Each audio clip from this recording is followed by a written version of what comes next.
Everyone, this is Sunil Jangra. तो आज का जो वीडियो रहेगा वो मोस्ट इंपॉर्टेंट रहेगा, क्योंकि इस वीडियो में हम करेंगे चैप्टर नंबर 8 इलेक्ट्रोमैग्नेटिक वेव, जो क्लास 12 फिजिक्स का पार्ट है, उसको एक शॉर्ट के अंदर खत्म कर देंगे। एक सिंगल वीडियो के अंदर इस पूरे चैप्टर को फिनिश कर देंगे।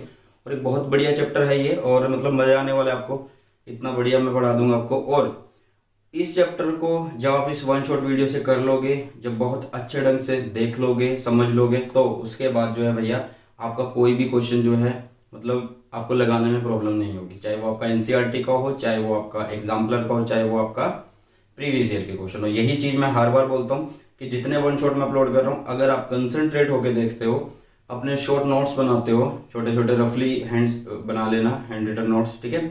और मैंने पहले ही बोला है कि रफली हैंड रिटन नोट्स के लिए आप एक अलग से रजिस्टर लगा लो, ठीक है। उस पर वैसे रफ वर्क किया करो थोड़ा, कि जब वीडियो देख रहे हो तो उससे क्या क्या पॉइंट्स आपको मेन मेन लग रहे हैं, क्या क्या पॉइंट आप सुन रहे हो, वो नोट किया करो वहाँ पे, ठीक है।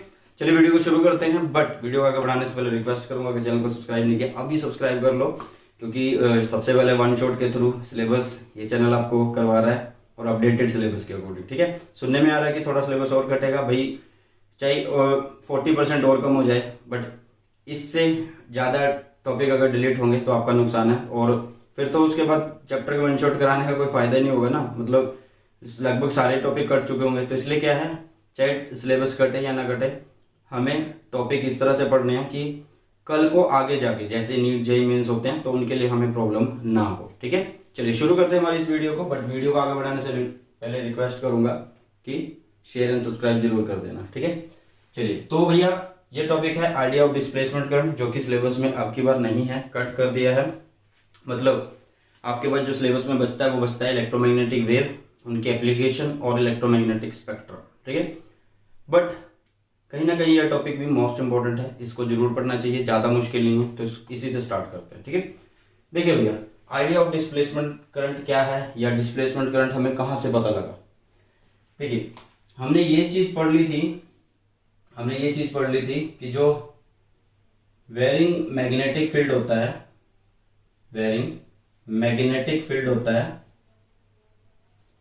वो क्या बनाता है, वो बनाता है भैया electric field. Varying magnetic field जो होता है वो क्या बनाता है, इलेक्ट्रिक फील्ड, ठीक है। अब क्वेश्चन ये अराइज हुआ, क्या वेरिंग इलेक्ट्रिक फील्ड, कि भाई जो वेरिंग इलेक्ट्रिक फील्ड क्या वो भी मैग्नेटिक फील्ड बना सकता है। यहां से ये क्वेश्चन अराइज हुआ, ठीक है। और इस क्वेश्चन को किसने ढूंढा, या मतलब किसने अराइज किया था, वो थे मैक्सवेल। कौन थे भैया, मैक्सवेल थे। वेट करिए एक मिनट।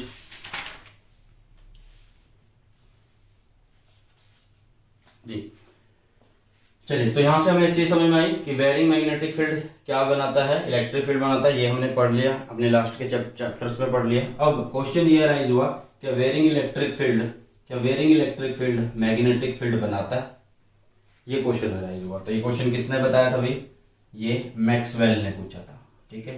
तो जो मैग्नेटिक फील्ड है उसे हम फाइंड आउट कर सकते हैं। डिफरेंट लॉज है हमारे पास, जैसे वाइल्ड-सावर्ट्स लॉ है, एम्पियर सर्किटल लॉ है, इस तरह से। तो एम्पियर सर्किटल लॉ की जो कंडीशन थी वो थी B vector dot D L vector is equal to mu naught I e था। I is the current enclosed, तो कितना करंट वहां से थ्रेड हो रहा है लूप से। चलिए, तो ये थी एम्पियर्स की इक्वेशन। बट मैक्सवेल ने इसको जो है भैया वैलिड नहीं कहा, मतलब उन्होंने इसको बोला कि ये वैलिड नहीं है। इसमें ऐसी क्या प्रॉब्लम लगी उन्होंने बोला कि मान लीजिए आप एक कैपेसिटर लेते हैं, इस तरह से, ठीक है, यहाँ पे, और इस कैपेसिटर को आप चार्ज कर रहे हो, किसी रेजिस्टेंस R के थ्रू चार्ज कर रहे हो। इस कैपेसिटर को, ये बैटरी है, इसका प्लस, ये माइनस, ये रेजिस्टर है, एक्सटर्नल रेजिस्टेंस है, इसके थ्रू आप इसको क्या कर रहे हो, चार्ज कर रहे हो। अब एक सिंपल सी बात उन्होंने बोली कि ये आपने एक कैपेसिटर लिया, ठीक है। उन्होंने बोला कि कैपेसिटर के अंदर चार्ज स्टोर होगा। चलिए, उन्होंने बोला कि कैपेसिटर के अंदर क्या चीज स्टोर होगी, चार्ज स्टोर होगा। तो इसका मतलब है यहाँ पे करंट जीरो होना चाहिए, और करंट जीरो होगा तो बी भी जीरो होना चाहिए, यही मतलब है ना। अगर करंट जीरो है तो इसका मतलब बी भी जीरो होना चाहिए। कहाँ पे? Inside, inside. ठीक है, मैक्सवेल ने ये बात बोली। फिर उन्होंने बोला बट ऐसा नहीं होता, बट ऐसा नहीं होता। तो वो कैसे शो किया उन्होंने क्या किया, यहाँ पे एक नीडल रखी। क्या रखी? मैग्नेटिक नीडल रखी इन दोनों के बीच में, इन दोनों के बीच में एक मैग्नेटिक नीडल रखी इस तरह से, और ये मैग्नेटिक नीडल क्या हुई? डिफ्लेक्ट हो गई। ये मैग्नेटिक नीडल क्या हो गई भैया? डिफ्लेक्ट हो गई। तो अगर ये मैग्नेटिक नीडल डिफ्लेक्ट हुई है, मैक्सवेल ने बोला अगर ये मैग्नेटिक नीडल डिफ्लेक्ट हो रही है तो इसका मतलब कि यहाँ पे मैग्नेटिक फील्ड है। इसका मतलब यहाँ पे मैग्नेटिक फील्ड है कि भैया अगर डिफ्लेक्ट हुई है तो इसका मतलब यहाँ पे मैग्नेटिक फील्ड है, मतलब B not equal to zero. अगर B not equal to zero इसका मतलब फिर यहाँ पे करंट भी है। बट कौन सा करंट है भाई? करंट यहां से जो जा रहा है वो तो आगे जा ही नहीं रहा, क्योंकि कैपेसिटर की प्लेट्स के बीच में क्या है? इंसुलेटिंग मटेरियल है। कैपेसिटर की प्लेट्स के बीच में क्या है भैया? इंसुलेटिंग मटेरियल है। यहाँ पे क्या है? ये इंसुलेटिंग मटेरियल है, इंसुलेटिंग मटेरियल। तो अब इसने ये चीज बताई कि भाई ये जो बी यहाँ पे जीरो नहीं हो रहा तो इसका मतलब यहाँ पे कोई चीज है आई, रादर देन मतलब हमारे मेन करंट से। ये मेन करंट जो है इसको हम आईसी बोल रहे हैं। क्या बोल रहे हैं? IC. IC is the conduction current, IC is conduction current बोल रहे हैं, कंडक्शन करंट। तो इन्होंने एक चीज बोली कि जो यहाँ पे मैग्नेटिक फील्ड बन रहा है, जो यहाँ पे मैग्नेटिक फील्ड बन रहा है वो कैसे बन रहा है? वो कैसे बन रहा है? तो इसने बोला, मैक्सवेल जी ने बोला कि भैया जब हम इस कैपेसिटर को चार्ज कर रहे हैं, जब इस कैपेसिटर को हम चार्ज कर रहे हैं, या during charging and discharging, during charging and discharging, discharging, यहां पे क्या हो रहा है? वेयरिंग इलेक्ट्रिक फील्ड जनरेट हो रहा है, वेयरिंग इलेक्ट्रिक फील्ड जनरेट हो रहा है, और उस इलेक्ट्रिक फील्ड जनरेट होने की वजह से क्या बन रहा है? एक करंट बन रहा है। क्या बन रहा है? करंट बन रहा है।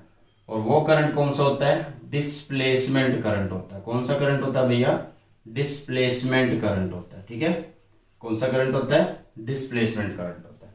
इतनी चीज समझ में आ गई कि क्या मैग्नेटिक नीडल रखी तो इसका मतलब यहाँ पे क्या है? मैग्नेटिक फील्ड है। मैग्नेटिक फील्ड है तो इसका मतलब करंट है, मतलब बट हमारा जो मेन करंट आ रहा है उससे अलग कोई एक सोर्स होगा इसका, और वो सोर्स क्या है वो हमें ढूंढना है। तो देखिए, तो मैक्सवेल ने बोला कि ड्यूरिंग चार्जिंग एंड डिस्चार्जिंग किसकी? कैपेसिटर की, of capacitor, during charging and discharging of capacitor हमें यहाँ पे क्या मिल रहा है? एक वेयरिंग इलेक्ट्रिक फील्ड मिल रहा है जो कि क्या बना रहा है? करंट, और उसी करंट से वहां पे क्या बन रहा है? मैग्नेटिक फील्ड बन रहा है। तो इन्होंने इस डिस्प्लेसमेंट करंट को लिखा और इस डिस्प्लेसमेंट करंट को बताया कि ये डिस्प्लेसमेंट करंट क्या होगा? ये होगा एप्सिलॉन नॉट। क्या चेंज हो रहा है? इलेक्ट्रिक फील्ड चेंज हो रहा है, तो इसका मतलब इलेक्ट्रिक फ्लक्स चेंज हो रहा है। और इन्होंने लिख दिया कि ID is this, ID is this. तो एक बार स्क्रीनशॉट लो फटाफट। ये चीज बहुत काम की है, सिलेबस में से कट चुकी है, लेकिन फिर भी आपको बेसिक तो आना चाहिए ना भैया। चलिए एक बार स्क्रीनशॉट ले लो फटाफट। चलिए, तो हमें पता लग गया कि भैया जो हमारे पास प्लेट होती है कैपेसिटर की, उनके बीच में करंट होता है, और वो करंट कौन सा होता है? डिस्प्लेसमेंट करंट होता है। ठीक है, तो देखिए अगर हम एक लूप कंसीडर करें, यहाँ पे एक लूप यहाँ पे हम कंसीडर करें, यहाँ पे एक लूप हमने कंसीडर कर लिया जो कि है C1 लूप, या L1 बोल लो। ठीक है, ये है L1। तो आप कैसे लिखोगे? According to Ampere's law, according to Ampere's law आप कैसे लिखोगे? एम्पियर्स लॉ, तो ये क्या होता है? Integration, close integration B dot DL is equal to B dot DL is equal to क्या होगा?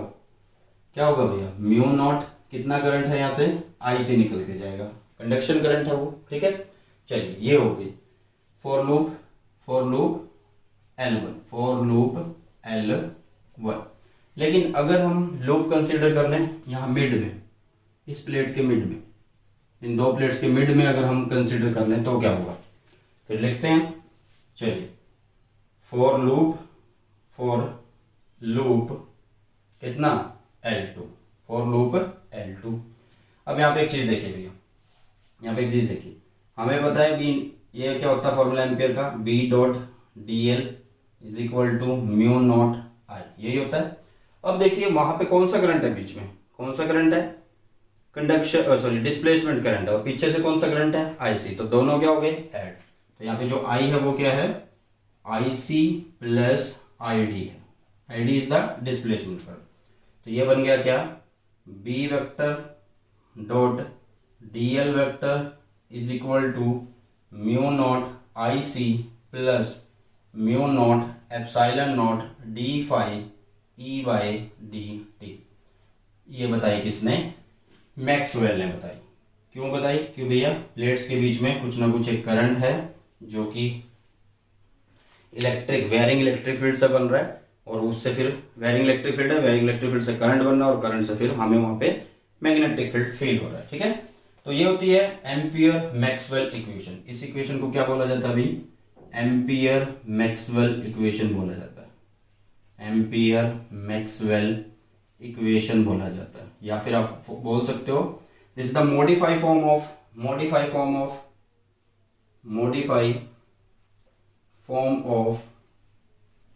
ACL।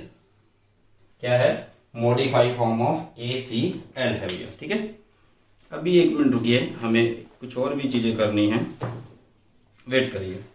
एक बार इसको जो है आप स्क्रीनशॉट लीजिए, फटाफट इसको नोट कर लो एक बार।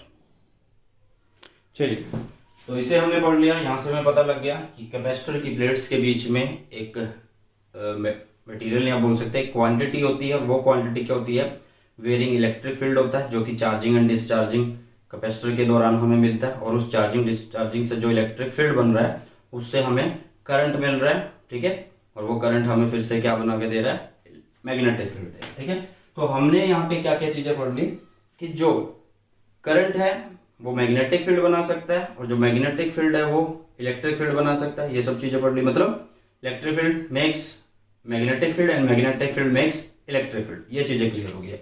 अब चलते हैं मैक्सवेल की इक्वेशंस पर। 4 इक्वेशन थी मैक्सवेल की। तो मैक्सवेल ने भैया इलेक्ट्रिसिटी एंड मैग्नेटिज्म के लिए 4 इक्वेशन दी, और ये 4 इक्वेशन इलेक्ट्रोमैग्नेटिक वेव्स के लिए बहुत जरूरी थी। ठीक है, तो हमारे सिलेबस में सिर्फ ये इक्वेशंस हैं, इनको सिर्फ हमने लिखना है, याद करना है। तो ये कौन कौन सी इक्वेशन थी उन्हें करते हैं, फिर चलेंगे इलेक्ट्रोमैग्नेटिक वेव के ऊपर। ठीक है, फिर चलेंगे इलेक्ट्रोमैग्नेटिक वेव पर। तो पहली क्या इक्वेशन थी भैया, मैक्सवेल इक्वेशंस हम कर रहे हैं, मैक्सवेल इक्वेशंस। तो मैक्सवेल फर्स्ट इक्वेशन क्या थी, जो गॉस लॉ हमने पढ़ा था वही मैक्सवेल फर्स्ट इक्वेशन। इसका नाम और भी कंफर्म कर लेते हैं कि और भी कोई नाम से आती है बुक में या नहीं, Maxwell first, second, third and fourth, इन्हीं नाम से ये आती है। ठीक है, तो मैक्सवेल फर्स्ट इक्वेशन क्या थी, देखिए सिंपल से तरीके से करते हैं, क्योंकि ज्यादा बड़ा चैप्टर नहीं है और ना ही इसमें से इतना मार्क्स का आता है, 2 या 3 नंबर का मुश्किल से आता है। तो मैक्सवेल फर्स्ट इक्वेशन क्या कहती है, सुनिए, integration of E dot D S is equal to Q by epsilon naught, and Q is the enclosed. क्या है, एनक्लोज्ड। तो ये मैक्सवेल ने बताई थी। ठीक है, बताई किसने थी, गॉस ने। तो मैक्सवेल ने इसको ओके किया था, हाँ, कि भी ये ऐसा होता है। चलिए, तो सेकंड इक्वेशन की बात करते हैं, Maxwell second equation, Maxwell second equation,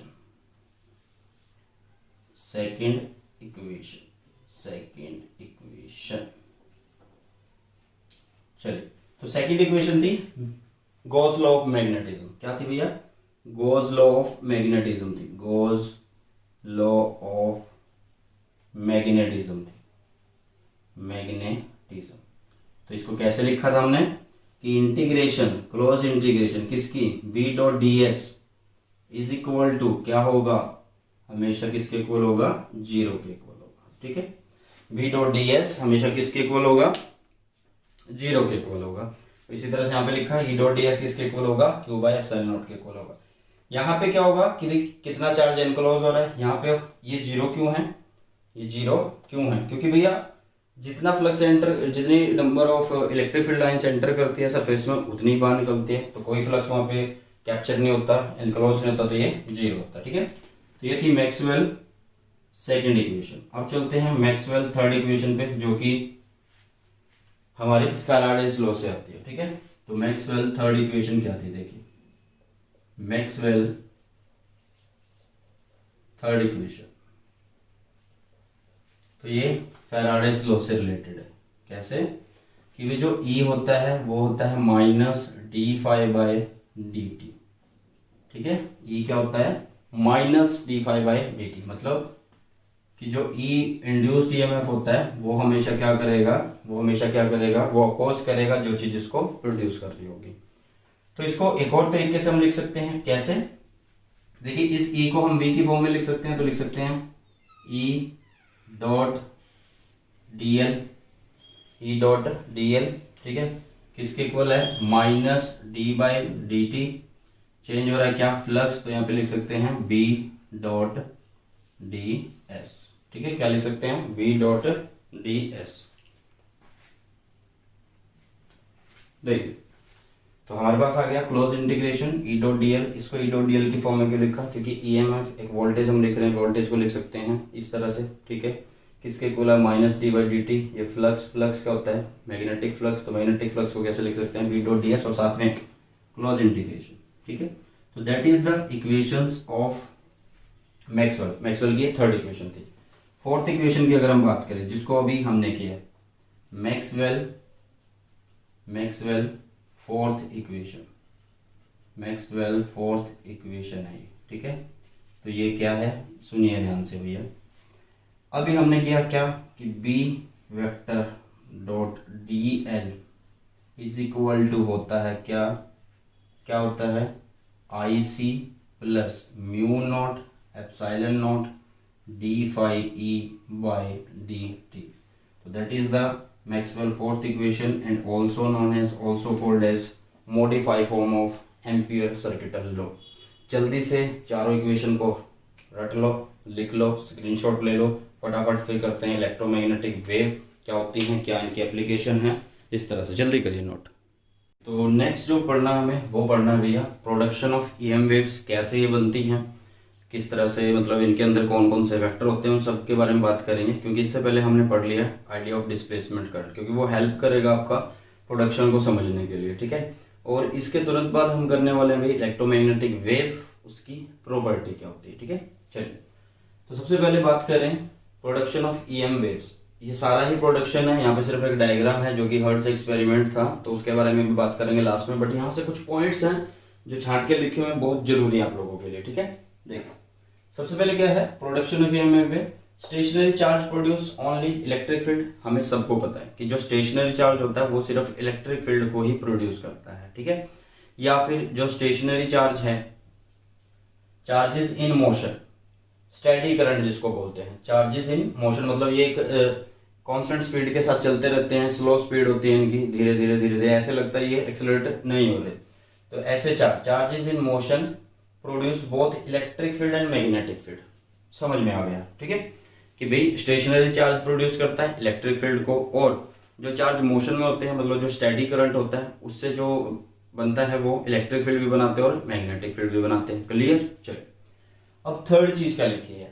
third चीज है कि भैया accelerated charges radiate electromagnetic waves. EMW लिखा हुआ है भैया, इलेक्ट्रोमैग्नेटिक वेव्स। समझिए ध्यान से, जो स्टेशनरी चार्ज है वो प्रोड्यूस करते हैं इलेक्ट्रिक फील्ड को, जो चार्ज है मोशन में वो प्रोड्यूस करते हैं किसको? Electric field and magnetic field, both को, electric field and magnetic field दोनों को करते हैं। ठीक है, एक्सेलरेटेड चार्जेस की अगर हम बात करें तो एक्सेलरेटेड चार्ज होते हैं, जो चार्ज एक्सेलरेट होते हैं वो रेडिएट करते हैं क्या? इलेक्ट्रोमैग्नेटिक वेव्स को। क्या रेडिएट करते हैं? इलेक्ट्रोमैग्नेटिक वेव्स को। समझिए किस तरह से इसको कर सकते हैं। देखिए हमने क्या किया, कंसीडर किया क्या? एक ओसिलेटिंग चार्ज पार्टिकल, एक चार्ज पार्टिकल है जो ओसिलेट हो रहा है, जिसकी फ्रीक्वेंसी है f। Let f is the frequency of its oscillation. ठीक है, आपके पास एक चार्ज पार्टिकल है जो ओसिलेट हो रहा है, और जो ओसिलेट होगा वो फ्रीक्वेंसी के कितनी मानी हमने, स्मॉल f मानी है। This oscillating charge particle produces N oscillating electric field. Clear है, चार्ज पार्टिकल क्या करता है भैया, इलेक्ट्रिक फील्ड बनाता है, और अगर वो ऑसिलेट हो रहा है तो वो ऑसिलेटिंग इलेक्ट्रिक फील्ड बनाएगा। ठीक है, charge particle produces N oscillating electric field, EF है in short form, electric field of same frequency f, जो फ्रीक्वेंसी हमने ली थी उसी फ्रीक्वेंसी का। Now this oscillating electric field become a source of oscillating magnetic field. हमने अभी तो पढ़ा है आइडिया ऑफ डिस्प्लेसमेंट करंट कि भैया ऑसिलेटिंग इलेक्ट्रिक फील्ड जो होता है वो ऑसिलेटिंग मैग्नेटिक फील्ड बना सकता है। तभी तो मैंने आपको आइडिया ऑफ डिस्प्लेसमेंट करंट पढ़ाया। ठीक है, अगर होता कि भैया सिलेबस में से कटा हुआ ना पढ़ा हो तो भैया उसका फायदा नहीं है। ठीक है, क्योंकि वो चीज जुड़ी हुई थी हमारे सिलेबस से। तो यहाँ पे क्या हुआ, ऑसिलेटिंग इलेक्ट्रिक फील्ड जो है वो become a source of oscillating magnetic field, कि ऑसिलेटिंग इलेक्ट्रिक फील्ड अब क्या बन चुका है, सोर्स बन चुका है ऑसिलेटिंग मैग्नेटिक फील्ड का। This oscillating magnetic field against become a source of EMF। समझिए ध्यान से, हो क्या रहा है, एक चार्ज पार्टिकल ऑसिलेट हुआ, उसने क्या बनाया, ऑसिलेटिंग इलेक्ट्रिक फील्ड बनाया। क्या बनाया भाई, ऑसिलेटिंग इलेक्ट्रिक फील्ड। अब ये ऑसिलेटिंग इलेक्ट्रिक फील्ड क्या बना देगा, मैग्नेटिक फील्ड बना देगा। क्या बना देगा, मैग्नेटिक फील्ड बना देगा। ठीक है, तो देखिए this oscillating magnetic field against become source of oscillating electric field. अब ये तो हमने पढ़ा ही हुआ कि जो मैग्नेटिक फील्ड है वो इलेक्ट्रिक फील्ड तो बना ही देगा, ऑसिलेटिंग ही। ठीक है ना, कि भैया जो ऑसिलेटिंग मैग्नेटिक फील्ड है वो इलेक्ट्रिक फील्ड बना देगा। तो यही प्रोसेस बार बार चलता रहेगा। तो ये ऑसिलेटिंग इलेक्ट्रिक फील्ड फिर से क्या बनाएगा, magnetic field, magnetic oscillating electric field, sorry magnetic oscillating magnetic field फिर से क्या बनाएगा, इलेक्ट्रिक फील्ड। ठीक है, तो ये प्रोसेस चलता रहेगा, सो ऑन होता रहेगा। ठीक है, अब इन्होंने क्या लिखा, the oscillating electric field and magnetic field. यहाँ पे दो चीजें जनरेट हो रही हैं, कौन कौन सी, electric field and magnetic field generate each other, वो एक दूसरे को जनरेट कर रहे हैं। इलेक्ट्रिक फील्ड आया वो किसको जनरेट कर रहा है, मैग्नेटिक फील्ड को, और मैग्नेटिक फील्ड आया वो किसको जनरेट कर रहा है, इलेक्ट्रिक फील्ड को, इस तरह से। और फिर जो इनके कॉम्बिनेशन से जो हमें वेव मिलती है वो होती है इलेक्ट्रोमैग्नेटिक वेव, और ये प्रोपागेट करती है in the direction of E cross B, in the direction of E cross B। इसका डायग्राम पूरा अच्छे तरीके से समझेंगे जब हम इलेक्ट्रोमैग्नेटिक वेव करेंगे। ठीक है, तो आई थिंक समझ में आ गया होगा इतना पोर्शन। अब बात करते हैं प्रोडक्शन ऑफ EM वेव्स की। यहाँ पे भी वही बात करी, यहाँ पे थोड़ा डायग्राम के थ्रू समझते हैं। यहाँ पे आपने एक प्लेट ली हुई है, ये प्लेट है कॉपर की प्लेट है। ये किसकी प्लेट है भैया, ये कॉपर की प्लेट है। इन प्लेट से यहाँ पे दो मेटल स्पेयर्स लगे हुए हैं जो कि कॉपर के हैं, बट इंसुलेटिंग है, मतलब कोटिंग है, पॉलिशिंग बोल सकते हो, पॉलिश है इन पे। तो इसका नाम है S, इसका नाम है S डैश। ठीक है, मेटल स्पेयर्स है। यहाँ पे वाइंडिंग लगाई हुई है, जैसे ट्रांसफार्मर यूज करते हैं, और ट्रांसफार्मर मैंने अच्छे से पढ़ाया हुआ है कल वाले जो वन शॉट थे उसके अंदर पढ़ाया था। इंडक्शन कॉइल बोलते हैं इसको। ठीक है, मतलब इसके अंदर प्राइमरी एंड सेकेंडरी होगी, और यहाँ से हम इनपुट अप्लाई करते हैं। क्या अप्लाई करते हैं, इनपुट। हुआ क्या कि जैसे ही आप हाई इनपुट यहाँ से अप्लाई करोगे, जैसे आप यहाँ से इनपुट दोगे तो वो हाई फ्रीक्वेंसी की होगी। किसकी होगी, हाई फ्रीक्वेंसी की होगी, बॉडी हाई वोल्टेज होगी। ठीक है, तो वो क्या करेगी भैया, यहाँ जाएगी वोल्टेज, और वोल्टेज यहाँ जाके इन प्लेट्स के बीच में जो ये स्पेयर्स लगे हुए हैं, इन स्पेयर्स के बीच में एक छोटा सा गैप है, एयर गैप। तो यहाँ पे जो एयर होगी उसको कर देगी ये वोल्टेज आयनाइज्ड। क्या कर देगी भैया, आयनाइज्ड कर देगी। जैसे ही आयनाइज्ड होगी इनके बीच की एयर, तो ये क्या करेंगे, पाथ प्रोवाइड कर देंगे, पाथ प्रोवाइड कर देंगे, पाथ प्रोवाइड करेंगे किसको, प्लेट को। किसके लिए, टू डिस्चार्ज के लिए, डिस्चार्ज होने के लिए। ठीक है, समझिए ध्यान से कि जब हम हाई वोल्टेज अप्लाई करेंगे तो जो एयर गैप है स्फेयर्स के बीच में, उसके बीच में जो एयर है वो आयनाइज्ड हो जाएगी, और वो आयनाइज्ड गैस क्या करेगी, प्लेट्स को एक पाथ दे देगी, जिसकी वजह से प्लेट्स क्या हो सकती हैं, डिस्चार्ज हो सकती हैं। जैसे ही प्लेट डिस्चार्ज होंगी तो यहाँ पे स्पार्क निकलेगी, ये देखिए ये निकलेगी स्पार्क, और जो ये स्पार्क होगा इसकी फ्रीक्वेंसी क्या होगी, 1/2 पाई √LC होगा। ठीक है, तो देखिए जो ये फ्रीक्वेंसी होती है, ये स्पार्क प्रोड्यूस हुआ, यही इन एक्चुअल क्या बोली जाती है, EM वेव्स बोली जाती है। या फिर आप ये बोल सकते हो कि जो ये फ्रीक्वेंसी है वो कैसी है, 1/2 पाई √LC है, और ये फ्रीक्वेंसी बड़ी हाई होती है। इस हाई फ्रीक्वेंसी की वजह से जो प्लेट P है उसके ऊपर जो चार्ज है वो ऑसिलेट होगा, और वो ऑसिलेटिंग चार्ज क्या बनाएगा, इलेक्ट्रिक फील्ड बनाएगा, और इलेक्ट्रिक फील्ड क्या बनाएगा, ऑसिलेटिंग मैग्नेटिक फील्ड बनाएगा। डायरेक्शन क्या होगी, ऑसिलेटिंग इलेक्ट्रिक फील्ड वर्टिकल बनेगा और ऑसिलेटिंग मैग्नेटिक फील्ड हॉरिजॉन्टल बनेगा। समझ गए, ठीक है। तो ये था production of EM waves hertz experiment के थ्रू, और ये प्रोडक्शन ऑफ ईएम वेव्स सिर्फ थ्योरी के थ्रू, ठीक है। तो आई थिंक सबको क्लियर हो गया होगा। एक बार बढ़िया सा स्क्रीनशॉट लीजिए और नोट करिए। इसके बाद करते हैं ईएम वेव्स क्या होती हैं, जो पूरे चैप्टर का नाम है उसे करते हैं। चलिए, तो जो नेक्स्ट है भैया वो है हमारे पास इलेक्ट्रोमैग्नेटिक वेव्स, जिसके लिए हम इतनी चीजें अभी पढ़ रहे थे। डिस्प्लेसमेंट करंट पढ़ लिया हमने, प्रोडक्शन पढ़ ली, अब पढ़ते हैं इलेक्ट्रोमैग्नेटिक वेव क्या होती है। देखिए, हमने एक चीज पढ़ी है क्या, कि जो इलेक्ट्रिक फील्ड है वो मैग्नेटिक फील्ड बनाता है और मैग्नेटिक फील्ड इलेक्ट्रिक फील्ड बनाता है। मतलब इतना तो कंफर्म है कि इलेक्ट्रोमैग्नेटिक वेव्स के अंदर electric field and magnetic field दोनों वेक्टर हैं भैया। Electric field and magnetic field, sorry, दोनों वेक्टर हैं भैया। इतना समझ में आया। चलिए, तो ईएम वेव्स क्या होती हैं। देखिए, electromagnetic wave are those wave in which electric field and magnetic field vectors, जिसमें क्या होंगे, electric field and magnetic field vector होंगे, जो कैसे चेंजेस होंगे, साइनोसॉइडली चेंज होंगे, and are perpendicular to each other, एक दूसरे के परपेंडिकुलर भी होंगे। मतलब एक वेव ऐसे है और एक वेव ऐसे चल रही है। समझ आ गया। चलिए, as well as right angle to the direction of propagation of wave, और ये कैसे होंगे, राइट एंगल पे होंगे, किसके, डायरेक्शन ऑफ प्रोपागेशन के। अभी हमने बात की थी कि जो ई होगा, ई वेक्टर होगा और बी वेक्टर होगा, वो इस तरह से प्रोपागेट होंगे, मतलब ई क्रॉस बी प्रोपागेट करेगा। तो देखिए, हमने यहाँ पे क्या किया, एक वेव दिखाई जो कि क्या है, इलेक्ट्रिक फील्ड वेक्टर है। ये क्या है, इलेक्ट्रिक फील्ड वेक्टर है, ई वेक्टर। अब इसी पे ही ऐसे ऐसे है भैया, ये एक चीज ऐसे है, देखिए ऐसे, और एक चीज ऐसे है, ठीक है। तो ये है आपका बी मतलब मैग्नेटिक फील्ड वेक्टर। अब ये कहां जाएगी वेव, ये कहां जा रही है, ऐसे जा रही है, मतलब डायरेक्शन ऑफ प्रोपागेशन इसकी इस साइड है। मान लीजिए ये है हमारा एक्स एक्सिस पे, इलेक्ट्रिक फील्ड हमारा एक्स एक्सिस पे, और मैग्नेटिक फील्ड आपका वाई एक्सिस की तरफ आ रहा है, ऐसे वाई प्लस में, फिर माइनस वाई प्लस में, माइनस वाई, ऐसे। और एक्स कैसे, ई कैसे है, plus x minus x, plus x minus x, इस तरह से, ठीक है। तो ये चलेंगी कैसे, मतलब इनका प्रोपागेशन क्या होगा, जो ई क्रॉस बी होगा, जो ई क्रॉस बी होगा, तो ई एरा बी एरा कहां होगा प्रोपागेशन, इस साइड, ठीक है। तो ईएम वेव क्या है, एक ऐसी वेव जिसके अंदर electric field and magnetic field vector होंगे, एंड वो दोनों एक दूसरे के परपेंडिकुलर होंगे, और फर्दर ये क्या होंगे, म्यूचुअली परपेंडिकुलर होंगे, किसके, डायरेक्शन ऑफ प्रोपागेशन के। और ये किस तरह से चेंज होती है भी, साइनोसॉइडली चेंज होती है। इनकी इक्वेशन किस तरह से गिवन होती है, देखिए इनकी जो इक्वेशन होती है वो किस तरह से गिवन होती है। मान लीजिए जो हमारी वेव है इलेक्ट्रिक फील्ड वेक्टर, वो एक्स एक्सिस से है, किससे है, एक्स एक्सिस से।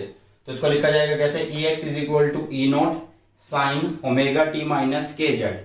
जेड जो होगा वो हमारा डायरेक्शन ऑफ प्रोपागेशन को शो करेगा। अगर आपका डायरेक्शन ऑफ प्रोपागेशन एक्स है तो एक्स लिख देंगे, वाई है तो वाई लिख देंगे, इस तरह से, ठीक है। तो हमारे पास ई एक्स क्या आया, E naught is the maximum value, या एम्पलीट्यूड या मैग्नीट्यूड आप बोल सकते हो। ई नॉट किसका, एम्पलीट्यूड है, मतलब मैग्नीट्यूड है किसका, इलेक्ट्रिक फील्ड वेक्टर का। साइनोसॉइडल है तो साइन फॉर्म है। Omega is the angular frequency या एंगुलर वेलोसिटी आप बोल सकते हो, 2 pi by T. T is the time interval होगा, minus k z, and k क्या है, k is the propagation constant and it related to wavelength of the wave. Wavelength कौन सी होती है भैया, यहां पे ये देखिए बना रखा है, इन दो के बीच में जो होगा वो वेवलेंथ होगी, इन दो के बीच में जो होगी वो वेवलेंथ होगी। आगे समझ चलिए। तो के की वैल्यू कितनी है, 2 पाई बाय लैम्डा है। मैंने बोला था कि इसमें हम क्या पढ़ेंगे, इलेक्ट्रोमैग्नेटिक वेव्स पढ़ेंगे और साथ में पढ़ेंगे प्रॉपर्टी ऑफ ईएम वेव्स। अब चलते हैं प्रॉपर्टी पर। पहली प्रॉपर्टी है, these waves are transverse in nature. ये वेव कैसी होती हैं, ट्रांसवर्स होती हैं नेचर के अंदर। इस ट्रांसवर्स का मतलब क्या है, ट्रांसवर्स का मतलब है आड़ा। आड़ा मतलब कि ये जो वेव्स हैं इसके अंदर कौन चीज होती है, electric field vector and magnetic field vector, ये दोनों एक दूसरे के राइट एंगल पे होती है, म्यूचुअली परपेंडिकुलर होती है, इस तरह से। ये ई है, ये आपका बी है, ठीक है। तो ये ऐसी होती हैं। अगर ये चीज शो हो रही है, मतलब ये चीज हमें, ये पूरा टॉपिक है एक अलग से, transverse nature of EM waves, वो भी हम करेंगे इस टॉपिक के बाद, तुरंत बाद करेंगे, ठीक है। तो मतलब आपको पता होना चाहिए कि जो वेव्स होती हैं वो ट्रांसवर्स होती हैं नेचर में, मतलब कि ई एंड बी एक दूसरे के परपेंडिकुलर होते हैं। नेक्स्ट बात करते हैं, these waves propagate through space with space speed of light. ये जो वेव्स होती हैं ये कैसे प्रोपागेट करती है, इन्हें किसी मीडियम की जरूरत नहीं पड़ती, इन्हें किसी मीडियम की जरूरत नहीं पड़ती। ये क्या करती हैं भैया, ये प्रोपागेट करती हैं थ्रू द स्पेस, हवा में ही चल पड़ती हैं। किस स्पीड से, स्पीड ऑफ लाइट के, और वो स्पीड ऑफ लाइट जो होती है 3 × 10⁸ मीटर पर सेकंड होती है। ठीक है, अब ये तो बात होगी कि जो ईएम वेव्स है वो स्पीड ऑफ लाइट के साथ चलती है। ठीक है, एक्चुअल में ये फॉर्मूला जो मतलब वैल्यू है वो किससे आई है, वो आई है C = 1/√, permeability of free space and absolute permittivity, उन दोनों का प्रोडक्ट है, उसका अंडर रूट हो रहा है 1/। में ठीक है, तो भैया यहां से क्या चीज निकल गई, आपकी स्पीड ऑफ लाइट निकली, और वो स्पीड ऑफ लाइट ही क्या है, इलेक्ट्रोमैग्नेटिक वेव्स की स्पीड है। इन इलेक्ट्रोमैग्नेटिक वेव्स जो रेशियो होता है किसका, amplitude of electric field vector and to the magnetic field vector, वो एक हमेशा कांस्टेंट वैल्यू देगा, मतलब C = E0/B0। ये प्रॉपर्टीज हैं, इनके प्रूफ नहीं है, इन्हें याद करना है। ये प्रॉपर्टीज हैं, इनके प्रूफ नहीं है भैया, इन्हें याद करना है। तो ठीक है, कभी ये सोचो कि सर तो करवा ही नहीं रहे इनके प्रूफ, तो भैया प्रूफ नहीं है, प्रॉपर्टीज हैं, और इतना बड़ा चैप्टर भी नहीं है कि सब कुछ करवाया जाए। इन इलेक्ट्रोमैग्नेटिक वेव C कितना होता है, E0/B0 होता है, मतलब ratio of electric field vector and ratio of magnetic field vector, वो एक कांस्टेंट वैल्यू देंगे हमेशा। ठीक है, C मतलब लगभग आपकी स्पीड ऑफ लाइट की तरह मिलेगी। नेक्स्ट बात करें, the rate of flow of energy in an EM wave. अब ईएम वेव है तो एनर्जी तो फ्लो होगी। ठीक है, तो वो किससे गिवन होती है भैया, वो गिवन होती है S vector. S vector is the rate of flow of energy, energy किस रेट से फ्लो हो रही है वो बता रहा है। तो ये किससे शो करते हैं हम, E×B, वेव्स में जा रही है एनर्जी, E×B/μ0 लिखेंगे। क्या लिखेंगे, E×B/μ0 लिखेंगे। इसकी यूनिट होती है जूल पर सेकंड, लिखी हुई है साथ में, ऐसा यूनिट जो होती है वो जूल पर सेकंड होती है। ठीक है, बात करते हैं नेक्स्ट फिफ्थ प्रॉपर्टी की, the energy in EM waves is divided equally between E and B। जो एनर्जी होती है ईएम वेव में, ये नहीं होता कि इलेक्ट्रिक फील्ड में ज्यादा होती है या मैग्नेटिक फील्ड में ज्यादा होती है, ऐसा नहीं होता, इक्वली डिवाइड होती है। The energy in EM waves is divided equally between E vector and B vector. समझ में आ गया, आई थिंक सबसे बढ़िया तरीके से हम समझ रहे हैं और आपको क्लियर भी हो जाएगा। नेक्स्ट बात करते हैं एनर्जी डेंसिटी की। Energy density in electric field, ये हमने पहले कर लिया भैया, चैप्टर फर्स्ट के अंदर कर लिया था, तो उसको लिखा डायरेक्ट कि जो एनर्जी डेंसिटी होती है उसको आप किससे लिख सकते हो, 1/2 ε0 E² से लिख सकते हो। ठीक है, इसी तरह से हमारे पास μB है, UB है, UB is the energy density in magnetic field, उसको शो करते हैं किससे भाई, 1/2 E की जगह B आ जाएगा B², और जो ε0 होता है वो ऊपर था तो रिवर्स हो जाएगा, क्या, μ0। ठीक है, तो ये हो गया हमारा सिक्स्थ प्रॉपर्टी। सेवंथ पे चलते हैं। Seventh is the intensity of electromagnetic wave. Intensity of electromagnetic wave मतलब इंटेंसिटी आप कैसे बोल सकते हो, energy per unit area per unit time. Energy of EM waves per unit area per unit time is given by half ε0 E² and C। ठीक है, इसकी तरह ही है, बस सिर्फ यहाँ पे C आ जाएगा एक्स्ट्रा। चलिए, अब यहाँ पे क्या होगा, ईएम वेव चलती हैं, मान लीजिए हमने ईएम वेव जा रही है और उसके सामने एक प्लेन लिया जो इसकी डायरेक्शन ऑफ प्रोपागेशन के परपेंडिकुलर है, तो क्या पता वो सारी वेव वहां पे एब्जॉर्ब हो जाए उस सरफेस के अंदर, या फिर सारी वेव रिफ्लेक्ट हो जाए। तो जो उस टाइम ईएम वेव का मोमेंटम होगा वो कैसा होगा, तो मोमेंटम हम लिखेंगे भाई E/c से। E is the energy, energy transfer है ये, क्या है ये, एनर्जी ट्रांसफर, मतलब energy of EM waves upon C is the speed of light.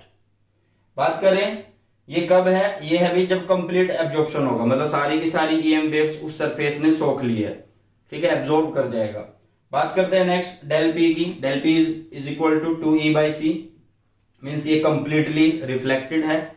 ठीक है, कि जब कंप्लीटली रिफ्लेक्ट हो जाएगी सारी ईएम वेव्स वापिस आ जाएगी, तो इसको हम E/c की जगह 2E/c लिखेंगे।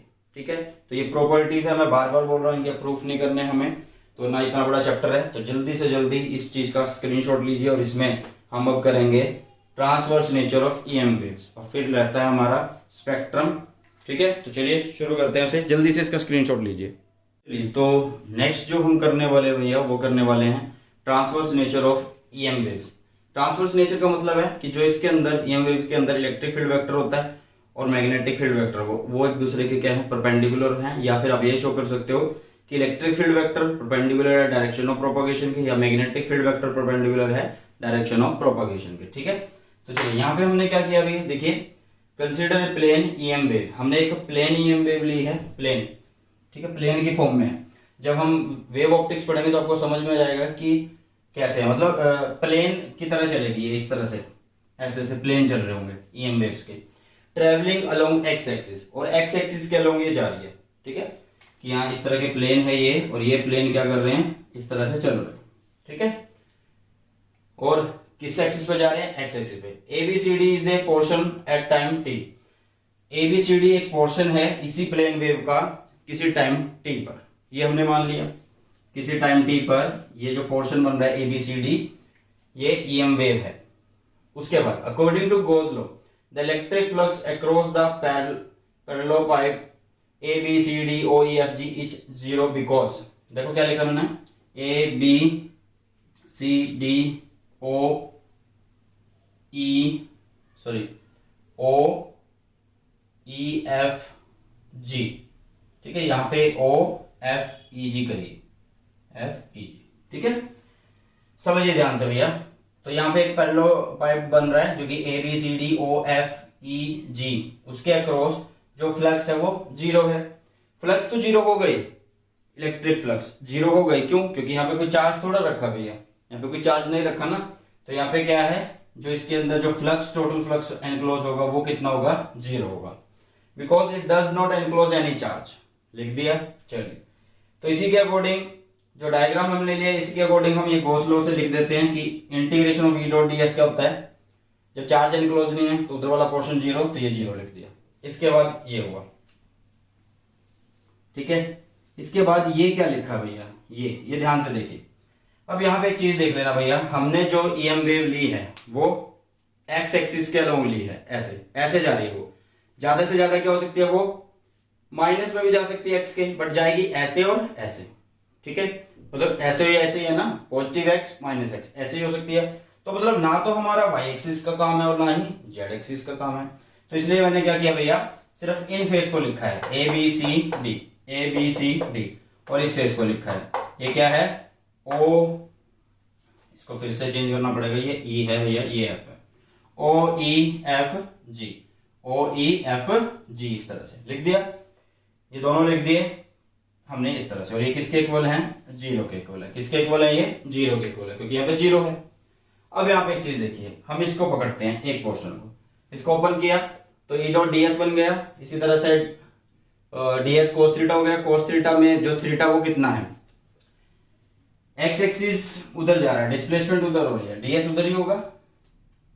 ठीक है, और इलेक्ट्रिक फील्ड भी उधर है, तो थीटा कितना हो, 0 डिग्री।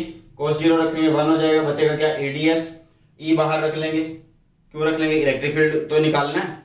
और इंटीग्रेशन डीएस, इंटीग्रेशन डीएस मतलब कैपिटल एस बनेगा, कैपिटल एस मतलब एरिया अंडर द कर्व, ये वाला portion A B C D.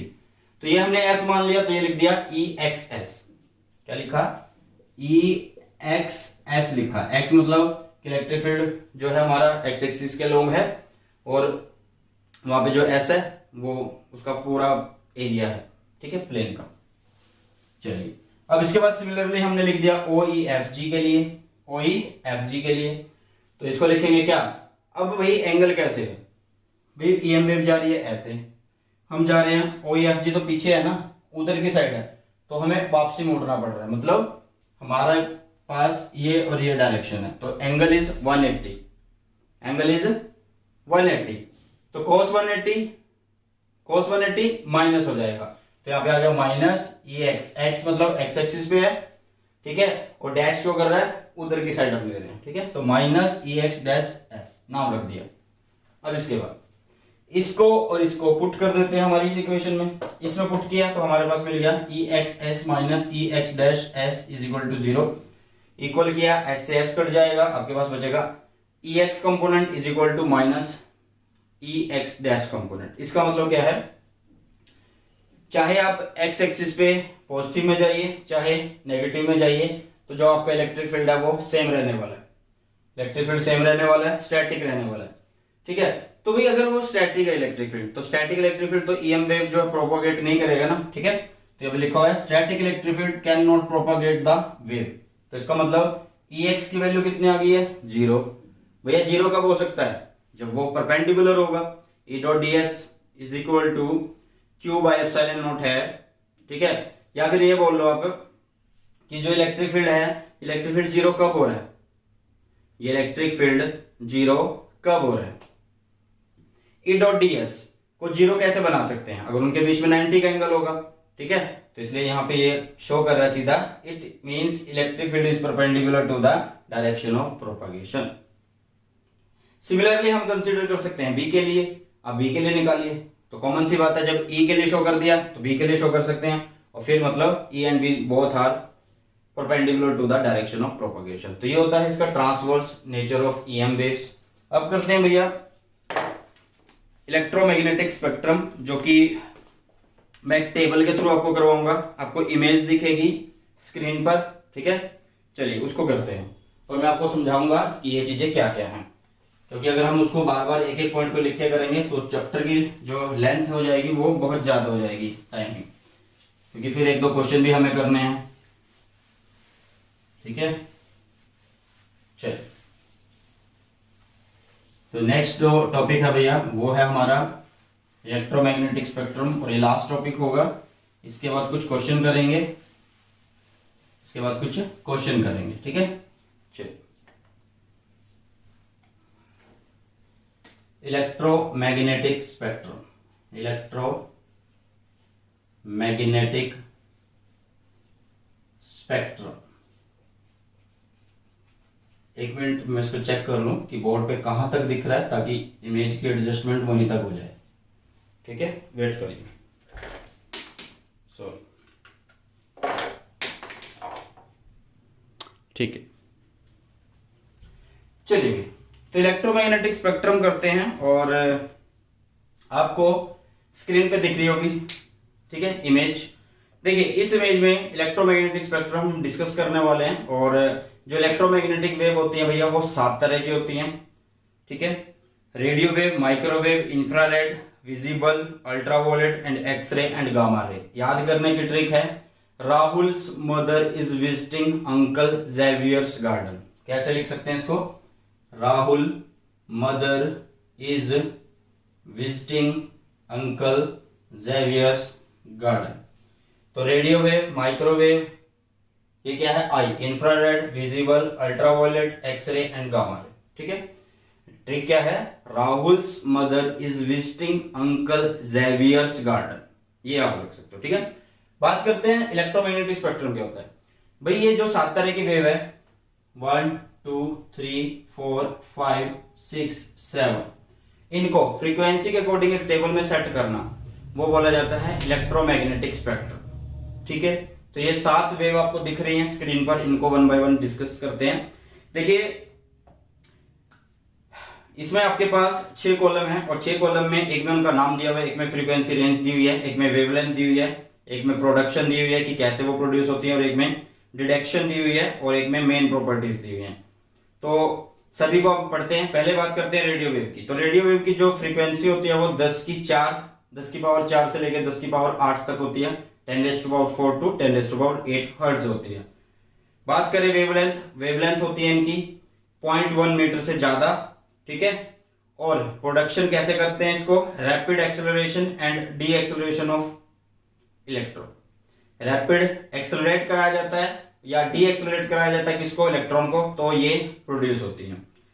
और क्या कर सकते हैं ये रिसीवर्स में यूज होती है, मतलब सिग्नल डिटेक्ट करती हैं। ठीक है, तो भैया मेन प्रॉपर्टी क्या है इसकी मेन प्रॉपर्टी है जो स्पेशलाइज्ड यूज है वो रेडियो कम्युनिकेशन के अंदर है। तो इसी तरह से भैया आपके पास सारी जो वेव्स हैं वो चेक करनी है आपको। मैं इसमें कुछ स्पेशल आपको नहीं पढ़ा सकता, इसमें सिर्फ आपको क्या करना है, जो भी सबकी फ्रीक्वेंसी है, जैसे वेवलेंथ माइक्रोवेव की फ्रीक्वेंसी है, इंफ्रारेड की फ्रीक्वेंसी है, विजिबल लाइट की फ्रीक्वेंसी है, ठीक है, और अल्ट्रा वायलेट की, एक्सरे की, गामा की, ये तो सब याद करनी पड़ेगी भैया, एक दो बार लिखना याद हो जाएगी। इसी तरह से इनकी वेवलेंथ याद करनी है। तो मेन चीजें सारा कुछ मैं आपको एक चीज बोलता हूँ कि भाई इस चैप्टर के अंदर अगर आप इलेक्ट्रोमैग्नेटिक स्पेक्ट्रम सबसे ज्यादा पढ़ लेते हो, फिक्स कर लेते हो अपना पक्के वाला, तो एक भी नंबर नहीं कटेगा। क्योंकि जो क्वेश्चन पूछा जाता है वो ईएम वेव क्या होती है, प्रॉपर्टी क्या होती है, कौन सी वेव किस सिग्नल में काम आती है, या कौन सी वेव किस तरह से प्रोड्यूस की जाती है, वो तो सारा आपको स्क्रीन पे दिख रहा है। इसमें कुछ पढ़ाने का एक्स्ट्रा नहीं है, मैं टाइम पास नहीं करूंगा आपके साथ कि भाई हाँ एक एक पॉइंट में जान जान के बोल रहा हूँ। जो भाई लिखा ही हुआ है उसको सिर्फ याद ही करना है, समझाने का कुछ नहीं है उसके अंदर। वो सिर्फ यूजेस है, एप्लीकेशन है, फ्रीक्वेंसीज की टेबल है, वेवलेंथ की टेबल है, वो आपको याद करनी है। ठीक है, तो ये टेबल आपको दिख रही है स्क्रीन पे, स्क्रीनशॉट ले लेना। ठीक है, और यहां से इसको अच्छे से पढ़ लेना भैया। ठीक है, अब कुछ क्वेश्चन करते हैं। जो अभी तक हमने पूरे चैप्टर में नहीं किए उनको करते हैं, थोड़ा सा वेट करिए।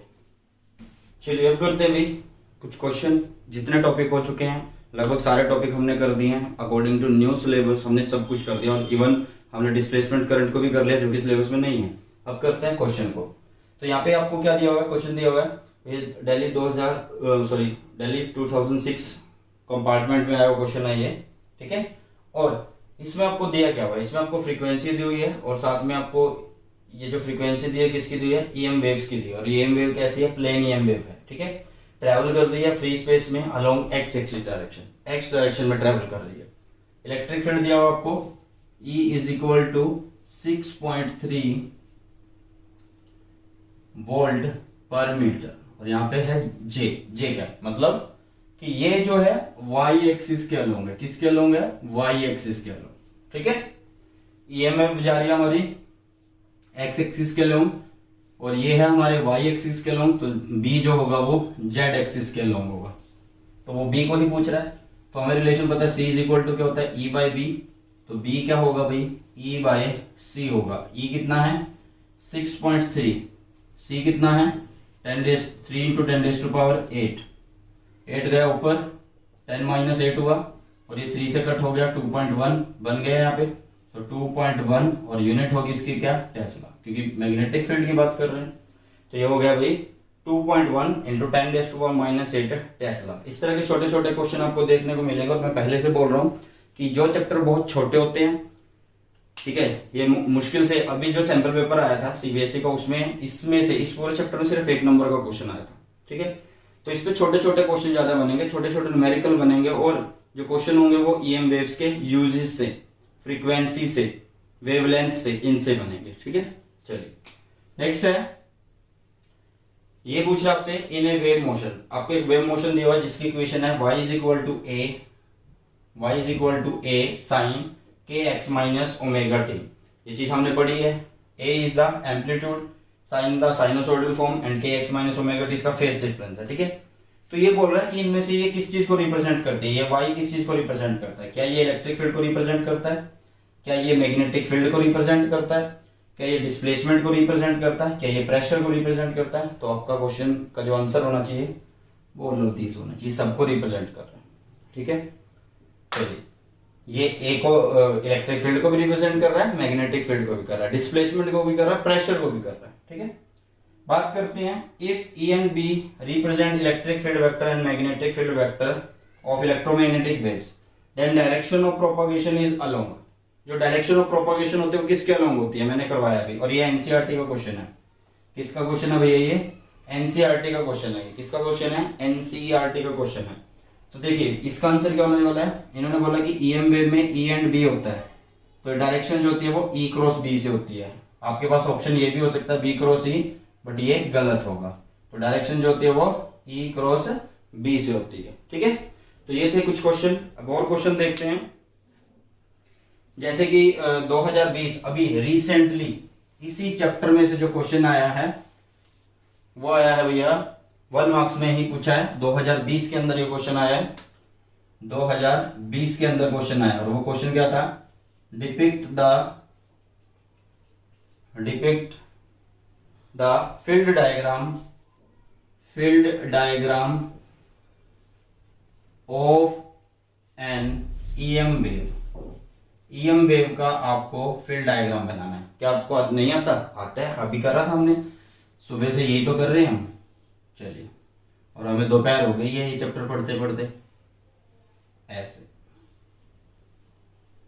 ये डायग्राम बनाना था आपको, ठीक है। या फिर आप ऐसे बना दो, ऐसे की जगह इसको ऐसे बनाओ, थोड़ा ऐसे करो। यहाँ पे हमने इलेक्ट्रिक फील्ड शो किया, यहाँ पे हम मैग्नेटिक फील्ड शो करेंगे ऐसे, ठीक है। आप ऐसे भी कर सकते हो, समझ आ गया। और ये क्वेश्चन आया था भैया 2020, लिखा भी हुआ पहले से, और 1 मार्क में आया था, ठीक है। 1 नंबर में क्वेश्चन आया था। नेक्स्ट क्वेश्चन है, how is the speed of EM wave in vacuum determined by the electric and magnetic fields. Question है, how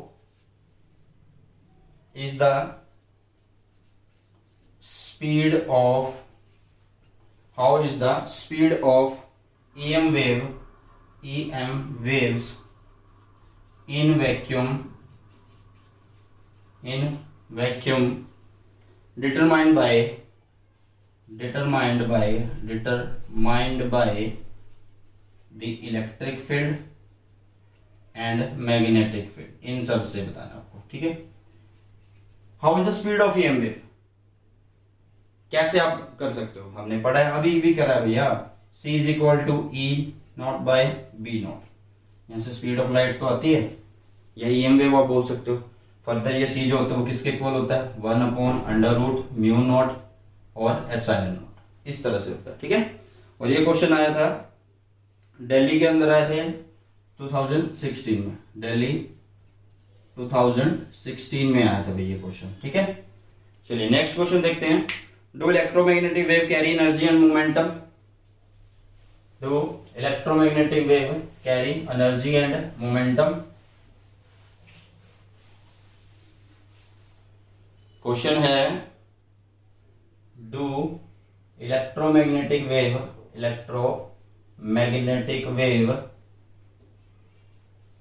carry energy and momentum, क्या एनर्जी एंड मोमेंटम को कैरी करती है इलेक्ट्रोमैग्नेटिक वेव? तो I think मैंने आपको पढ़ाया था एनर्जी क्या होती है, ठीक है, और कौन कौन सी एनर्जी, किस तरह से यहाँ पे इलेक्ट्रिक एनर्जी होती है, किस तरह से मैग्नेटिक एनर्जी होती है, मैग्नेटिक एनर्जी डेंसिटी होती है, इलेक्ट्रिक एनर्जी डेंसिटी होती है।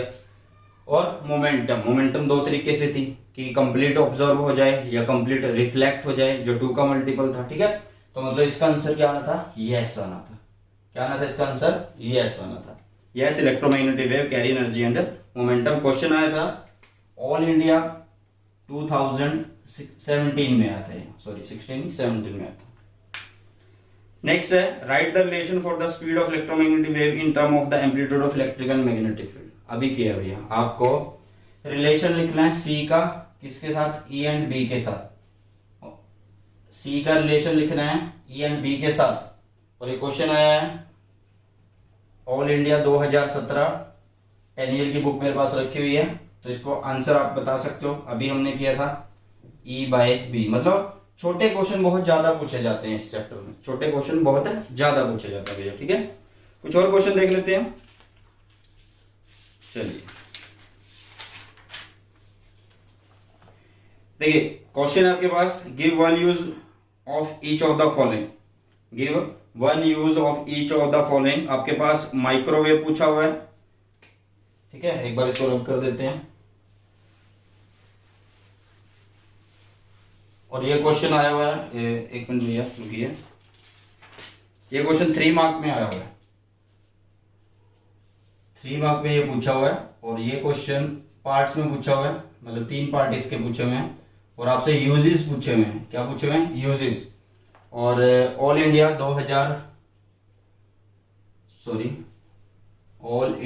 2000 ये कब आया है, 11 कंपार्टमेंट में आया है, 3 नंबर वाले क्वेश्चन में आया और 2 मार्क्स का ही आया, मतलब इनमें से कोई 2 आपको अटेम्प्ट करनी है। और यूजेस आपसे पूछे हैं, सॉरी 4 हैं ये, तो 4 अटेम्प्ट करनी है, मतलब इसका आधा नंबर आधा नंबर आधा नंबर आधा नंबर, इस तरह से, ठीक है। आपको माइक्रोवेव के लिए पूछा है, अल्ट्रावायलेट वेव्स के लिए पूछा है, यूज इंफ्रारेड के लिए पूछे हैं, और गामा के लिए पूछे हैं, ठीक है। तो आपको इन सब के यूजेस बताने हैं। इन सब के क्या बताने हैं भैया?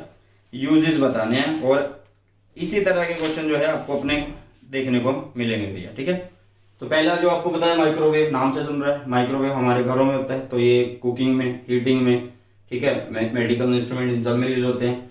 और आगे क्या है? यूवी, अल्ट्रा वायलेट रेडिएशन, ठीक है। तो अल्ट्रा वायलेट रेडिएशन क्या होता है भैया? बैक्टीरिया को मारने के काम आता है, मतलब स्टीरिलाइजेशन ऑफ मेडिकल इंस्ट्रूमेंट इन सब में काम आता है। IR, remote sensing, communication. Gamma जो होती हैं वो देख लेते हैं एक बार। जो गामा रेज होती हैं वो किस चीज में यूज होती हैं? Gamma rays. तो गामा रेज जो है भैया आप कर सकते हो किसमें? जो हमारे एटम्स हैं उनके स्ट्रक्चर को स्टडी करने के लिए, ठीक है। तो 3 नंबर का ही क्वेश्चन था, उसमें से 2 मार्क्स इन यूजेस के थे और आधा आधा नंबर का ये हर एक क्वेश्चन था। एक बार इन क्वेश्चन को नोट कर लीजिए, फिर और क्वेश्चन करते हैं। चलिए तुम और क्वेश्चन क्या है, चलिए देखते हैं और क्वेश्चन।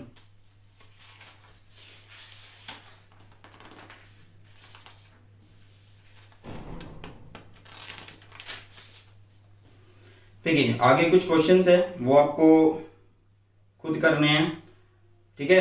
तो आपको आइडेंटिफाई करना है कि रिलेशन दिया होगा आपको, जैसे कि आपको रिलेशन दिया हुआ है, क्वेश्चन है और ये 1 मार्क का ही क्वेश्चन, सॉरी 2 मार्क्स का क्वेश्चन है। ऑल इंडिया 2017 में आया हुआ है और आपको दिया क्या हुआ है?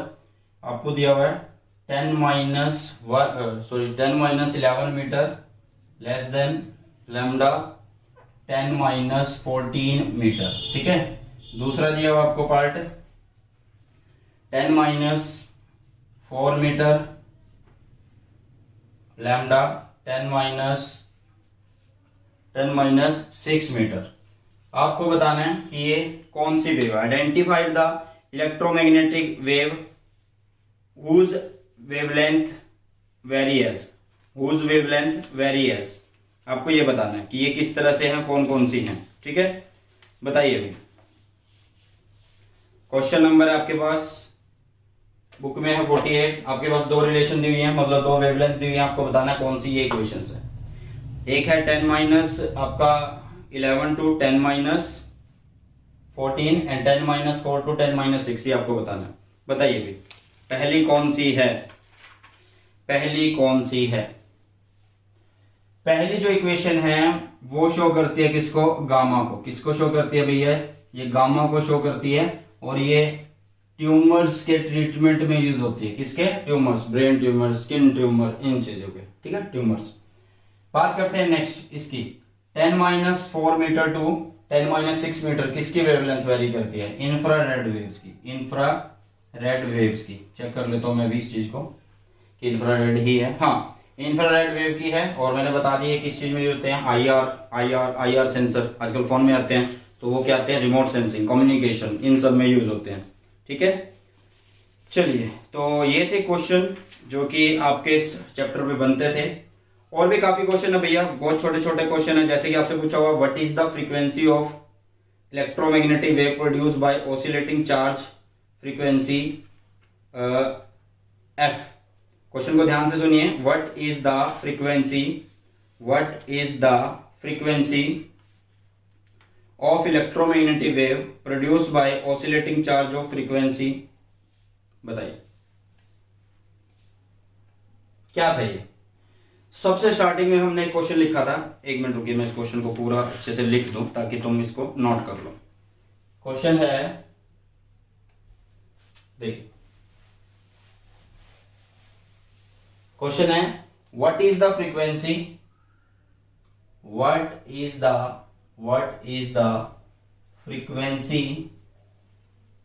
ऑफ इलेक्ट्रोमैग्नेटिक वेव्स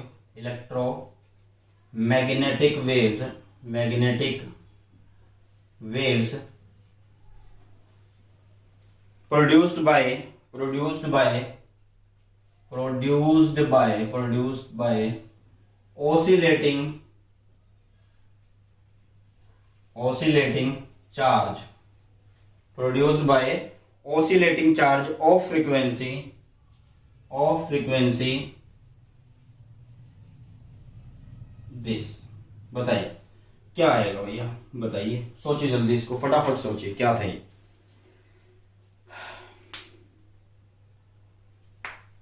बताइए। हमने एक चीज पढ़ी थी कि हमने एक ऑसिलेटिंग चार्ज लिया था जिसकी फ्रीक्वेंसी होती है एफ। वो क्या करता है, ऑसिलेट होता है, ऑसिलेट इलेक्ट्रिक फील्ड बनाता है, oscillate electric field magnetic field बनाता है और मैग्नेटिक फील्ड फिर से इलेक्ट्रिक फील्ड बनाता है। तो ये प्रोसेस चलता रहता है और इन दोनों के दौरान इलेक्ट्रिक फील्ड और मैग्नेटिक फील्ड बनने से एक वेव बनती है जिसकी फ्रीक्वेंसी क्या होगी, same as the oscillating charge होगी। तो यहाँ पे कितनी बोली है भाई, फ्रीक्वेंसी बोली है, कितनी चार्ज की ये है, तो ईएम वेव की भी कितनी होगी, यही होगी। और इसका रिलेशन हमने पढ़ लिया था, क्या था, 2 पाई अंडर रूट LC था। और ये कैसी होती है, वेरी हाई होती है। तो भैया वन शॉट अगर ध्यान से देखा है, अगर वन शॉट ध्यान से देखा आपने, तो क्वेश्चन जो है भैया बिल्कुल आप कर पाओगे, क्वेश्चन जो है बिल्कुल अच्छे से आप कर पाओगे। ये नहीं है कि आपने क्वेश्चन लगाने लग गए और आपने चैप्टर अच्छे से पढ़ा नहीं है, ठीक है। चलिए नेक्स्ट देखते हैं, और क्वेश्चन है, how are electromagnetic wave produced, how are electromagnetic wave produced, ये आपको बताना है कि कैसे प्रोड्यूस होती हैं। और ये आया था आपका 2 मार्क्स में, दिल्ली के अंदर आया हुआ है, how electromagnetic waves are produced, how electromagnetic waves are produced, ठीक है। ये आया था दिल्ली, और कब आया था ये क्वेश्चन, ये क्वेश्चन आया था भैया 2013 कंपार्टमेंट के अंदर आया था, 2013 कंपार्टमेंट के अंदर आया था ये क्वेश्चन। तो इसको कैसे करना है, अभी हमने पढ़ा था कि भाई ईएम वेव कैसे जनरेट की जाती है, कैसे प्रोड्यूस की जाती है। सबसे पहली बात तो इसको कौन बनाता है, ऑसिलेटिंग चार्ज बनाता है। क्या करता है, ऑसिलेटिंग चार्ज बनाता है इसको, ऑसिलेटिंग चार्ज। अब ये ऑसिलेटिंग चार्ज क्या करता है, ऑसिलेटिंग इलेक्ट्रिक फील्ड बनाता है। क्या बनाता है, ऑसिलेटिंग इलेक्ट्रिक फील्ड बनाता है, ठीक है। अब ये ऑसिलेटिंग इलेक्ट्रिक फील्ड क्या करता है, ये oscillating electric field oscillating magnetic field बनाता है। क्या बनाता है, ऑसिलेटिंग मैग्नेटिक फील्ड बनाता है। बन गया। अब क्या होता है भैया, अरे भैया अब क्या होगा, अब ऑसिलेटिंग मैग्नेटिक फील्ड फिर से क्या बनाएगा, इलेक्ट्रिक फील्ड बना सकता है। क्या बनेगा यहाँ पे, oscillating electric field, electric field बन जाएगा, ठीक है। अब ये ऑसिलेटिंग इलेक्ट्रिक फील्ड फिर से क्या बना रहा भाई, ऑसिलेटिंग मैग्नेटिक फील्ड। सोचोगे सर तो पागल हो गए हैं, बार बार लिख के जा रहे, अरे भाई प्रोसेस यही चलता है, एंड सो ऑन। इसी प्रोसेस के बीच में जो क्या हो रहा है, इलेक्ट्रिक एंड मैग्नेटिक फील्ड बन रहे हैं। तो उन इलेक्ट्रिक और मैग्नेटिक फील्ड की जो ई क्रॉस बी डायरेक्शन होती है, वही क्या बनती है, आपका प्रोपागेशन ऑफ ईएम वेव्स होता है। कहने का मतलब आप how electromagnetic wave are produce, आप बोल सकते हो oscillating charge produce the oscillating electric field and oscillating electric field produce the oscillating magnetic field, ठीक है। फिर से क्या होगा, oscillating magnetic field is a source of oscillating electric field and this process so on, ठीक है। Means electric field and magnetic field producing each other, electric field vector and magnetic field vector producing each other, और उसी के दौरान आपकी EM wave generate होती है, ठीक है। चलिए क्वेश्चन आपके पास, how are EM waves produced by oscillating charge, ये भी हो गया, ठीक है। Draw a sketch of linearly polarised EM wave propagating in z direction, indicate the direction of oscillating charge and magnetic field, ये भी हो जाएगा, ठीक है। Name the electromagnetic wave which maintain the earth's warm, ये आपको खुद से करना है, ठीक है। और एक और करनी खुद से, how are radio waves produced, मैंने जो इलेक्ट्रोमैग्नेटिक स्पेक्ट्रम की आपको स्क्रीन पे दिखाई थी, कौन कौन से यूज होते हैं, वो सब आपको यहां से मिल जाएंगे, ठीक है। तो देखिए भाई, ये थे आपके सारे क्वेश्चंस जो हमने किए हैं, और इस तरह के बहुत सारे क्वेश्चन बनते हैं, बट वो क्वेश्चन बनेंगे 1-1 मार्क्स के। किसके मार्क्स के बनेंगे, 1-1 के। इस चैप्टर में से ज्यादा बड़े क्वेश्चन नहीं आते, मैं बार बार बोल रहा हूँ। ये नहीं है कि भाई बहुत सारे क्वेश्चन बड़े बड़े 3-3 नंबर के इसमें से बनेंगे, ऐसा कुछ नहीं है। ये 1 मार्क्स या 2 मार्क्स का इस चैप्टर में से मुश्किल से पूछा जाता है, ठीक है।